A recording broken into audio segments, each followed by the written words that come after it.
প্রকৃতপক্ষে এই ভক্ত হয়ে গেলে দয়ালের কাছে আর কোনো কিছু চাওয়া পাওয়ার বাকি থাকে না। না তখন গুরু আর ভক্ত, ভক্ত আর গুরু, মাঝখান থেকে আর শব্দটা উঠিয়ে নিলে গুরুই ভক্ত, ভক্তই গুরু।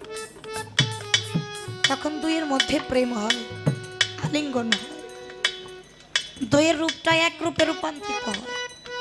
যেমন চুনার হলুদ মিশে গেলে এক রং হয়ে যায়, তদ্রূপ গুরু আর ভক্তের দুই আত্মা মিলে এক আত্মা হয়ে যায়। তখন একটা দেশে তারা থাকে, যেই দেশটার নাম হচ্ছে ফানা ফিল্লার দেশ। আর ফানা ফিল্লার দেশে পৌঁছানোর পরে বাবা কে গুরু কে ভক্ত চেনা বড়।